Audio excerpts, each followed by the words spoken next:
Hello student, स्वागत है आप सभी का आपके अपने चैनल में। जैसा कि आप लोगों को पता है, हम आपके लिए बैक टू बैक क्लासेस लेकर के आ रहे हैं। तो आज हम आपसे बात करने वाले हैं इसमें बीए फर्स्ट ईयर के होम साइंस के सेकंड सेमेस्टर का यूनिट नंबर सेकंड पर ऑलरेडी हमने आपकी दो वीडियोस अपलोड कर दिया है, डे 1 एंड डे 2। आज हम बात करने वाले हैं डे नंबर 3 की। तो इस वीडियो में हम तीसरा आज हमारा दिन है यूनिट नंबर 2 को लेकर के। तो अगर आपने यूनिट नंबर 2 नहीं देखा हुआ है फर्स्ट एंड सेकंड पार्ट, तो आप जाकर के वो वीडियो चैनल पर देख सकते हैं। एंड पहला यूनिट भी ऑलरेडी अवेलेबल है चैनल पर, तो आप वो भी देखना चाहें तो चैनल पर विजिट कर सकते हैं। तो चलिए टाइम ना वेस्ट करते हुए स्टार्ट करते हैं। तो आज डे नंबर 3 में हमको देखना है, पिछले वीडियो में हमने 9th नंबर क्वेश्चन तक कंप्लीट कर लिया था। तो 10th नंबर क्वेश्चन देखते हैं। क्या कह रहा है 10th नंबर क्वेश्चन कि नायलॉन धागे की उत्पादन प्रक्रिया का वर्णन करो। कि नायलॉन जो धागा है उसके उत्पादन की क्या प्रक्रिया है, उस प्रक्रिया के बारे में बताओ कि कैसे धागे का निर्माण होता है। तो अगर हम बात करें नायलॉन की, तो नायलॉन का जो तंतु है ये रासायनिक विधि द्वारा संश्लेषित किया जाता है। और जो ये ताप होता है ये समन्वय और तंतुओं से में नायलॉन के अतिरिक्त जो है आर्डान, डेक्रान ये तंतु भी पाए जाते हैं। इन तंतुओं की जो है सुनम्यता में अंतर होता है और नायलॉन तंतु जो है आधुनिक युग में अपनी उपयोगिता जो है उसको बढ़ाता जा रहा है, क्योंकि आज की जो मशीनी ज़िंदगी है इसमें मनुष्य के पास जो है टाइम की काफ़ी कमी है और नायलॉन रेशे से बने वस्त्रों का रख रखाव, सफाई, वस्त्रम जो है कम लगता है। तो शीत ऋतु में ये वस्त्र जो है बहुत आरामदेह होते हैं और टिकाऊ भी होता है। और गर्मी के मौसम में इनका जो प्रयोग है वो थोड़ा कम किया जाता है, क्योंकि इसमें सोखने की क्षमता ज़रा भी नहीं होती है, मतलब ये चीज़ें सोखता नहीं है। अगर इसके हम उत्पादन प्रक्रिया के बारे में बात करें कि आखिर नायलॉन का उत्पादन किस तरीके से होता है, तो कोलतार से प्राप्त जो दो मिश्रण होते हैं, डाइबेसिक एसिड और जो है एडिपिक एसिड, ये दो एसिड होते हैं और जो है हेक्सामेथिलीन डायमिन, ये तीनों चीज़ें मिल करके दो एसिड और ये हेक्सामेथिलीन डायमिन, ये तीनों मिल करके नायलॉन लवड़ को बनाते हैं। और इस नायलॉन लवड़ को जो है ऑटोक्लेव, यह एक प्रेशर कुकर की तरह एक बर्तन होता है, इसमें डाल करके गर्म किया जाता है। और गर्म करने पर क्या होता है, ये छोटे छोटे अणु मिलकर के एक बड़ा बहुलक बनाते हैं, जिसे लाइनर सुपर पॉलीमर कहते हैं। तो इस तरीके से लाइनर सुपर पॉलीमर बनता है। अब इससे धागे कैसे बनते हैं, कौन कौन से प्रकार के धागे बनते हैं, उसके बारे में बात करते हैं। तो देखो, नायलॉन रेशे से कई प्रकार के नायलॉन के धागे बनते हैं, जैसे कि आपका एक रेशीय धागा हो गया, यानी कि क्या होता है कि यह एक ही रेशे से बना होता है, यह महीन और चिकना होता है और ये धागा जो है बना बटा हुआ होता है, मतलब बटे हुए तरीके का होता है।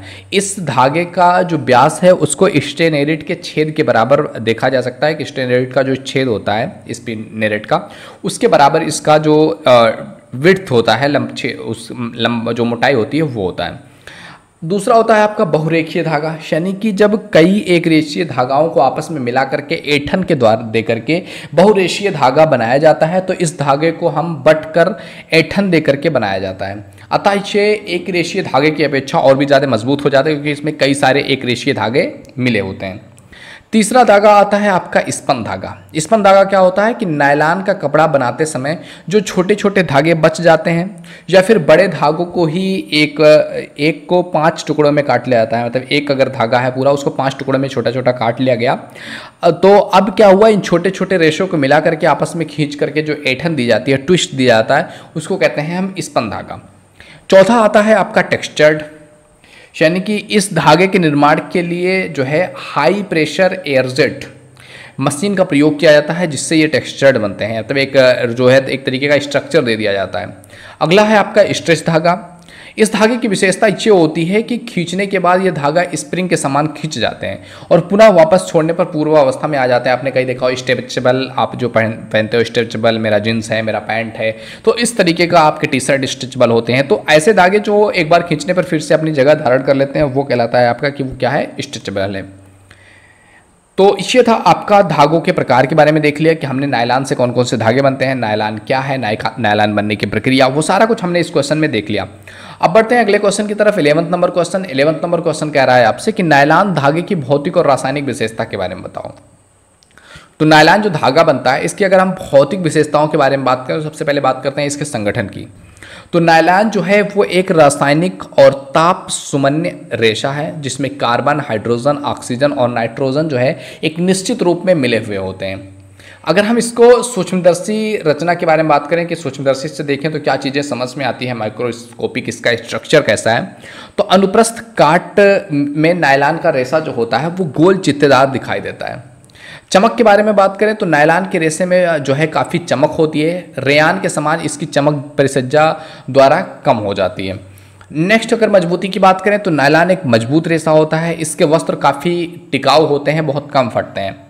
अगला अगर हम इसके तनाव सामर्थ्य के बारे में बात करें कि इसका तनाव सामर्थ्य क्या है, तो इसमें तनाव सामर्थ्य होती है, अतः दब जाने या मुड़ जाने पर पुनः ये अपनी पहले वाली आकृति ले लेता है। अगला चीज इसका जो है सिलवट अवरोध के बारे में बात करें तो इसमें सिलवट अवरोधकता भी पाई जाती है, इसमें सिलवटें क्या होता है नहीं पड़ती है। प्रत्यास्था की बात किया जाए कि इसमें लचीलापन प्रत्यास्था पाई जाती है, तो वस्त्रों को दबा करके छोड़ देने पर पुनः ये क्या करता है अपना आकार ग्रहण कर लेता है कि इसको जिस आकार में होना होता है ये उस आकार को क्या करता है ग्रहण कर लेता है। अगला चीज अगर बात किया जाए इसमें नमी सोखने की क्षमता, तो नमी सोखने की क्षमता जो है पानी वस्त्र के सतह पर ही रहता है, यानी कि नमी सोखने की क्षमता इसमें नहीं होती है, पानी जो होता है वो केवल सरफेस पर होता है और वो गिर जाता है। अगला अगर सफाई के बारे में बात किया जाए तो इन कपड़ों की सतह जो है वो चिकनी होने के कारण इस पर जो है ऊपर जो है धूल नहीं जम पाती है, तो बहुत आसानी से इसको साफ किया जा सकता है। अगर हम इसके ताप संवाहकता के बारे में बात करें तो ये ताप के कुचालक होते हैं, ये वस्त्र शीत ऋतु के लिए ठीक होते हैं, मतलब जो सर्दी है उसमें ठीक होते हैं कि ये ताप जो है लेते हैं, क्योंकि ताप के ये क्या होते हैं कुचालक होते हैं। अगला है ताप का प्रभाव इस पर क्या पड़ता है, तो ताप का इस पर हानिकारक प्रभाव पड़ता है। जब ताप ये होता है तो ताप से क्या होता है ये सिकुड़ने लगते हैं, उन पर प्रभाव गलत पड़ता है। रगड़ के प्रभाव के बारे में बात करें कि फ्रिक्शन का क्या इफेक्ट है, तो रगड़ का इस पर कोई हानिकारक प्रभाव नहीं पड़ता है। अगर हम इसकी रासायनिक विशेषताओं के बारे में बात करें, ये सारी चीज़ जो हमने देखी वो फिजिकल विशेषता थी। अब अगर बात करें रासायनिक विशेषताओं के बारे में तो देखते हैं कि ये जो रेशा होता है इस पर अम्ल का क्या प्रभाव पड़ता है, कि इस रेशे पर अम्ल का क्या प्रभाव है। तो देखो इस पर अम्ल का प्रभाव यह है कि अकार्बनिक अम्ल यानी कि गंधक अम्ल हो गया, नाइट्रिक एसिड हो गया, हाइड्रोक्लोरिक एसिड हो गया, इसके प्रभाव से जो है नायलॉन के रेशे नष्ट हो जाते हैं। अगर हम क्षार के प्रभाव के बारे में बात करें इस पे, तो इसे आसानी से किसी भी साबुन से धोया जा सकता है, क्योंकि क्षार का नायलॉन पर कोई हानिकारक प्रभाव नहीं पड़ता है, तो आप इसको किसी भी जो है धो सकते हैं किसी भी क्षार से। अगला अगर बात किया जाए रंग के प्रभाव के बारे में, तो ये रंग आसानी से ग्रहण कर लेते हैं, इन्हें किसी भी रंग में रंगा जा सकता है, परंतु अम्लीय रंग ज़्यादा उत्तम होता है, उसको वो ज़्यादा अच्छे तरीके से ग्रहण कर पाते हैं। अगर हम विरंजकता के बारे में बात करें कि विरंजक का इस पर क्या प्रभाव पड़ता है, तो नायलॉन के लिए हल्के तनु ब्लीच घोल का प्रयोग करना चाहिए, तेज ब्लीचिंग माध्यम का प्रयोग नहीं करना चाहिए। हाइड्रोजन पर ऑक्साइड सबसे अच्छा इसके लिए विरंजक होता है। अगर हम बात करें फफूंदी और कीड़ों के प्रभाव के बारे में, क्योंकि नमी ये चीज़ नहीं सोखता है तो कीड़े और फफूंदी लगने का तो कोई क्वेश्चन ही नहीं उठता कि कीड़े और फफूंदी लग सकते हैं। तो ये था आपका 11th नंबर क्वेश्चन जो है रासायनिक और भौतिक विशेषता जो है नायलॉन की। अब बात करते हैं अगले क्वेश्चन की। 12 नंबर क्वेश्चन है कि आपका पॉलिस्टर धागे पर टिप्पणी लिखो कि पॉलिस्टर जो धागा होता है वो कैसा होता है। तो देखो नायलॉन निर्माण प्रक्रिया में डॉक्टर कोरेथर्स ने पॉलीमराइजेशन के बृहत प्रयोगों के बारे में का परिणाम ही पॉलिस्टर को बताया हुआ है। पॉलिस्टर रेशे जो होते हैं वो लंबी कड़ी वाले जो है पॉलीमर होते हैं, जिनका निर्माण जो होता है वो पेट्रोलियम पदार्थ, कोयला, हवा, पानी इन्हीं चीज़ों से किया जाता है। डॉक्टर कोरेथर्स से प्राप्त जानकारियों के आधार पर 1939 से 41 के बीच तक जो टाइम था उसमें केली प्रिंटर एसोसिएशन की प्रयोगशाला में जेडी डिक्सन, W.K. वर्थविल्स, J.R. Winfield, C.G. रॉची जो है इनके प्रयासों से पॉलिस्टर रेशे को तैयार किया गया। अतः रेशे को ब्रिटेन में जो है टेरालीन के नाम भी दिया गया, टेरालीन नाम से भी जाना जाता है। और बाद में 1951 में जब कंपनी ने पॉलिस्टर रेशे का व्यावसायिक रूप से निर्माण किया तो इसका नाम रखा डाकरान। अगर हम इसकी विशेषताओं के बारे में बात करें कि आखिर जो पॉलिस्टर रेशा होता है इसकी विशेषता क्या होती है, तो रचना के बारे में बात करें तो सूक्ष्मदर्शी जो यंत्र है उससे देखने पर ये नायलॉन के समान ही चिकने कांच की छड़ की तरह दिखाई देते हैं और अनुदैर्ध्य काट नायलॉन के समान ही इनका होता है।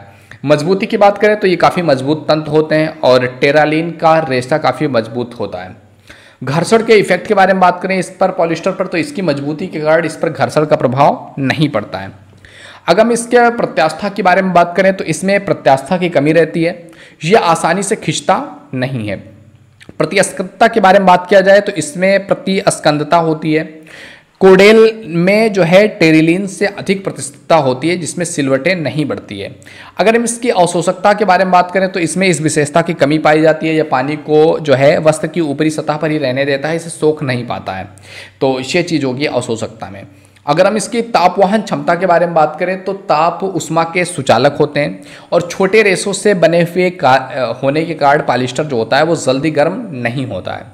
अगर चमक के बारे में बात किया जाए तो कृत्रिम रेशों की आवश्यकता अनुसार जो है चमकीला और कम चमकीला बनाया जा सकता है, तो इसमें कोई बड़ी बात नहीं है।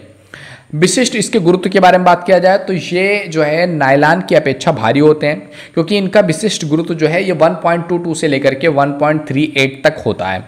अगर हम इसके ताप के प्रभाव के बारे में बात करें कि जो ये पॉलिएस्टर रेशा है इस पर ताप का क्या प्रभाव है, तो जब इस पर 440 डिग्री सेल्सियस टेम्परेचर पड़ता है तो ये जल जाता है। प्रेस करने पर उसमें चिपक कर गल जाता है और ताप के कारण पिघलने भी लगता है। आपने देखा होगा पॉलिएस्टर के कपड़े पर बोलते हैं कि नहीं करना प्रेस। प्रकाश के प्रभाव के बारे में बात करें तो प्रकाश का हानिकारक प्रभाव नहीं पड़ता है। सफाई में बात करें तो दाग धब्बे जो है ये गंदगी जो है सतह पर रह जाती है, जिससे बड़ी आसानी से क्या हो जाता है, साफ भी हो जाता है। अब अगर हम इसके रासायनिक विशेषताओं के बारे में बात करें तो इस पे अम्ल के प्रभाव के बारे में अगर बात करें तो इस पे खनिज और कार्बनिक तंतु अम्लों का हानिकारक प्रभाव नहीं है, किंतु अगर तेज घोल डाल दिया जाए इस पे तो ये गर्म हो जाता है, जिससे नुकसान हो सकता है। अगला है क्षार का प्रभाव। क्षार के जो है हल्के घोल सामान्यतः तापक्रम पर जो है नुकसान नहीं पहुंचाते हैं, किंतु अगर तीव्र घोल क्षार का भी हो तो ये भी रेशे को क्या कर सकते हैं, नष्ट कर सकते हैं। फफूंदी के प्रभाव के बारे में बात करें तो फफूंदी रेशों का इस पर कोई नुकसान नहीं पहुंच पाता और कभी कभी रंग जरूर इसका चला जाता है, लेकिन फफूंदी रेशों का इस पर बहुत ज़्यादा प्रभाव इफेक्ट नहीं देखने को मिलता है। कीड़े के प्रभाव के बारे में बात करें तो विकसित जो रंग द्वारा जो है रंगा जाता है, इस पर कीड़े का कोई प्रभाव नहीं है।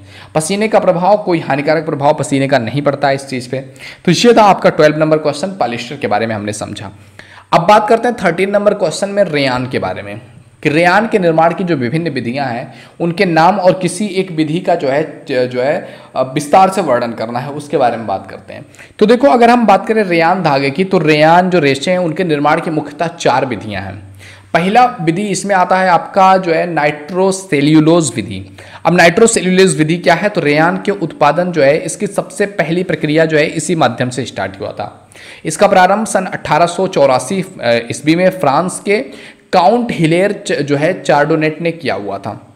इस प्रक्रिया में क्या होता है कि इस प्रक्रिया में रुई को गंधक तथा सोरे के अम्ल की प्रक्रियाओं द्वारा नाइट्रोसेल्यूलोज रेशों में परिवर्तित किया जाता है। इसमें जो है प्रज्वलनशील पदार्थ बन जाता है जिससे, और इस पदार्थ को ईथर में घोला जाता है और इस घोल को छोटे छोटे छेदों के द्वारा वायु से में बाहर निकाला जाता है और ईथर भाप बन करके उड़ जाता है और उसके स्थान पर जो है सुंदर धागा तैयार हो जाता है। और इस जो धागा है इस धागे को आज्वलनशील बनाने हेतु इस पर हाइड्रोसल्फाइड की प्रक्रिया लगाई जाती है। तो ये पहला प्रक्रिया हो गया। दूसरा प्रक्रिया होता है आपका विस्कोस प्रक्रिया। विस्कोस प्रक्रिया क्या है, तो विस्कोस का सबसे पहले निर्माण ब्रिटिश रासायनिक वेवन क्रॉस तथा वीडल ने सन 1892 ईस्वी में किया था और आधुनिक समय में रेयान की अधिकांश उत्पादन जो है इसी प्रक्रिया के द्वारा ही की जाती है, क्योंकि इसमें उत्पादन का व्यय काफ़ी कम होता है। अपितु धागे भी विशेष रूप से सुंदर निकलते हैं और भारत में जो है विस्कोस रेयान बनाने के लिए बांस का भी प्रयोग किया जाता है। तो दूसरी प्रक्रिया ये हो गई। तीसरी प्रक्रिया क्या है रेयान रेशा बनाने की, तो वो है आपका क्यूप्रोमोनियम प्रक्रिया। यह प्रक्रिया सन 1897 से प्रचलित है। इसमें रुई की पट्टियाँ तथा लकड़ी की लुगदी का प्रयोग किया जाता है। इसे पहले कास्टिक सोडा या सोडा एस में उबाला जाता है और इसके बाद इसे क्लोरीन में ब्लीच करके विरंजित किया जाता है और उसके बाद इसको धो करके क्या किया जाता है, सुखा दिया जाता है। और उसके बाद धोकर सुखाने के बाद क्या होता है कि इसको कॉपर सल्फेट और अमोनिया हाइड्रोक्साइड के घोल में घोल दिया जाता है। तो द्रव पदार्थों को धागा बनाने के लिए जमने के लिए छोड़ दिया जाता है। फिर इस जो द्रव है, इस पदार्थ है, इसको छोटे छोटे छेदों से जो है अम्लीय द्रव के रूप घोल के रूप में निकाला जाता है। तब वो क्या होता है, पुनर्निर्मित सेल्यूलोज रेशों में आकर के इसका रूप धारण करते हैं और इन रेशों को सुंदर रेशों के रूप में देने के लिए खींचा जाता है। ये हो गया। चौथी विधि है आपका सेल्यूलोज एसिटिक विधि। इस प्रक्रिया का जो है व्यापारिक स्तर पर विकास 1918 में हुआ, यद्यपि इसका अनुसंधान आधी शताब्दी पूर्व ही हो चुका था, किंतु एसीटेट, रेयान, तीनों प्रकार के रेयान के जो है भिन्न पार्ट हैं, क्योंकि इस प्रकार पदार्थ में इसका रेशा बनता है और पुनर्निर्मित किया रेशा तंतु बन जाता नहीं है, बल्कि सेलुलोज एसिटिक अम्ल और सेलुलोज एसिटिक से बना हुआ है, इसलिए इसको सेलुलोज एसिटिक विधि भी कहा जाता है इस विधि को। तो यहाँ तक था आपका लघु उत्तरीय क्वेश्चंस, जिसमें आज हमने लगभग आपका 10th 11th 12th 13 four question cover कर लिया है। तो आई होप ये वीडियो तुम्हें पसंद आया होगा। वीडियो पसंद आए तो लाइक जरूर कीजिए। पहली बार चैनल पे आए please visit the channel. If you think it is valuable तो आप सब्सक्राइब भी कर सकते हैं। ओके मेरे दोस्त, तो मिलते हैं आपसे अगले वीडियो में, तब तक के लिए जय हिंद जय Bharat, thank you, bye bye.